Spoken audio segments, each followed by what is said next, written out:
A rare event here in Metro Atlanta, the snow began falling around 1 o'clock this afternoon. Although it's still falling fairly lightly, we are seeing some accumulation on the ground and on the rooftops behind me. But forecasters warn that as this accumulation freezes over, we may see some potentially hazardous conditions.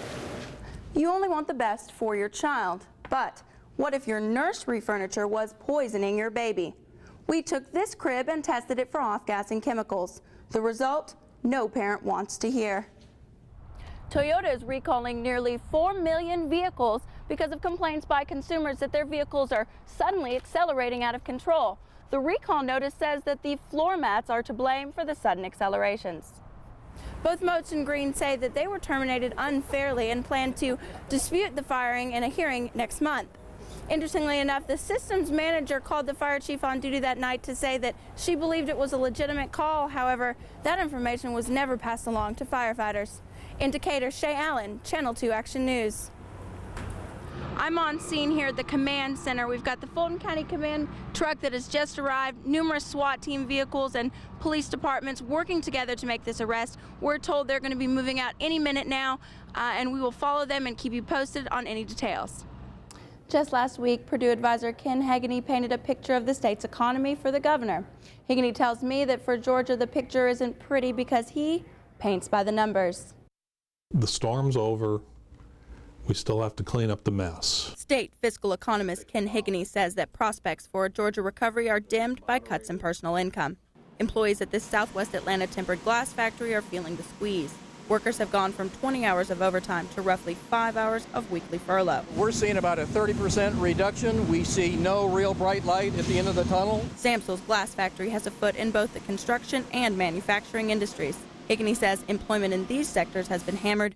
Construction jobs in Georgia are down 19%, manufacturing jobs down 13.5%, and transportation down 7%. We expect the recovery, when it really takes shape, to be slow and relatively long before we get back to our most recent peak. Employees here are also feeling the effects of the injured economy.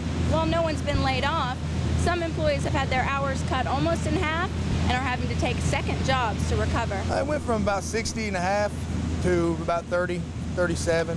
It all depends on the quantity of work we got. I had to get a second job just so, we can still put food on the table. Hegarty attributes the snail's pace recovery to a growing unemployment rate. Figures show Georgia at 10.2% unemployment, but Hegarty says it's closer to 15% when you count people like Steve Lute. We're coming out of it, but it's not going to be happy times anytime soon.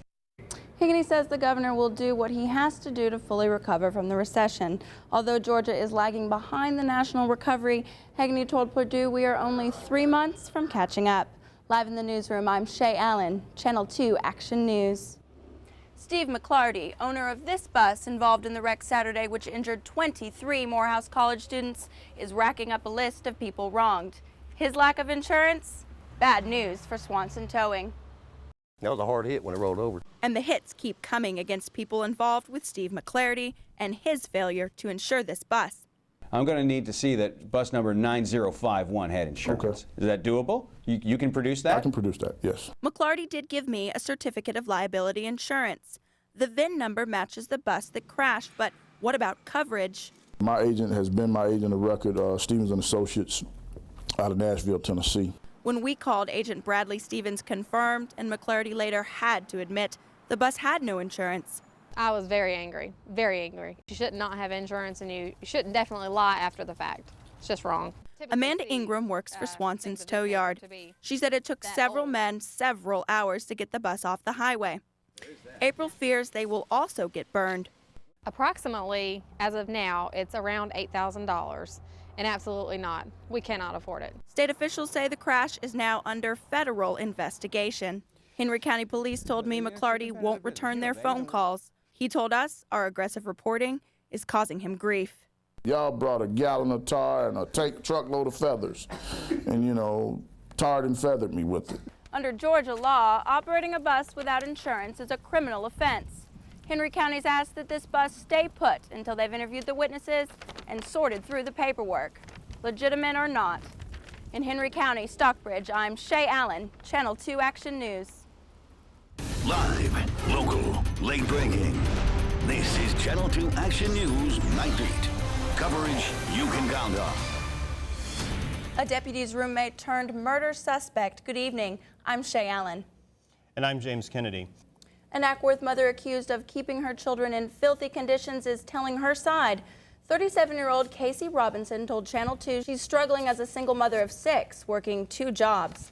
Officers found rotten food, mold, and fecal matter inside the house. Police say they spotted the conditions while responding to another call.